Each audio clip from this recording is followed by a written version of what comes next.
So there's two aspects of prevention when we talk about multi-drug resistant tuberculosis. The first is, how do we prevent people from becoming infected in the first place? And one of the main points is to find people who are sick with the disease early and offer them effective treatment so they're no longer transmitting the disease within the community. And again, within the STREAM clinical trial, the aim is to find shorter, more effective, more tolerable regimens so that we'll be able to accomplish that.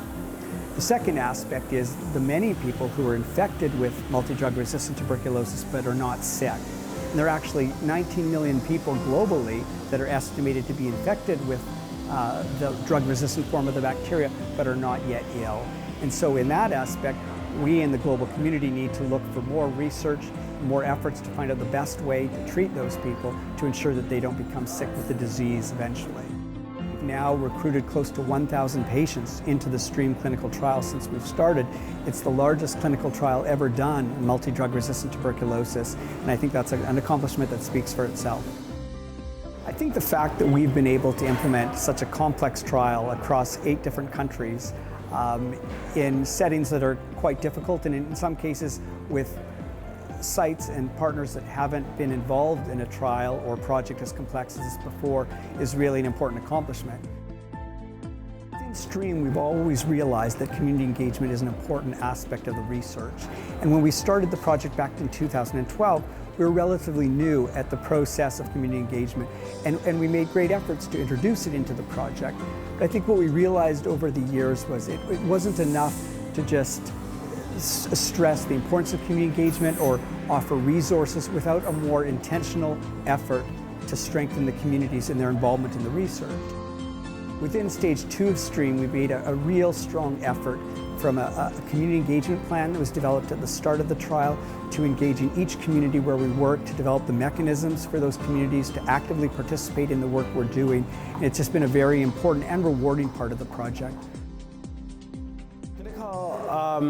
Setting and community engagement goes hand in hand. I don't think any research can happen in isolation without the community. The research participants are drawn from the community, and we cannot isolate them from their own communities. And it is important, therefore, for researchers to realize that we have to engage communities effectively in order to have better research outcomes. The CAB has been adapted as an institute's CAB, not only STREAM trial, because of the work that they are doing. They have made the research to be owned by the different stakeholders. So it's not an individual PI who is owning the research, but it is a community thing. So within the trial, we're working with many global partners to help accomplish the work. That includes the Medical Research Council, the United Kingdom, who are our main implementing partners for the trial, the Institute for Tropical Medicine in Antwerp, that's the main laboratory partner. The Liverpool School of Tropical Medicine is a partner that works with us on health economics within the trial. So partnerships form a central role of our work. And then when you get to country level and the sites where we're implementing this clinical trial, the partnerships again extend to our local teams that are implementing the work.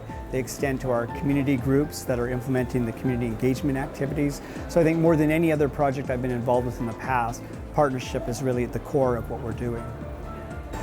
One of the key aspects of this project and by the STREAM clinical trial is our focus on how we can build the capacity in the community, both within the health centers where we're conducting the trial and within the community.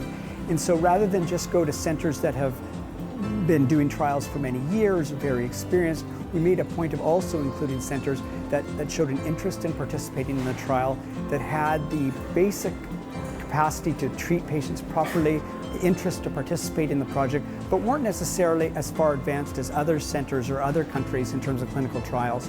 And we put a lot of effort into bringing the capacity up in those centers so that when STREAM is over, they'll be well placed to participate in future research, which I think is very important and will have lasting results beyond the results of this particular project.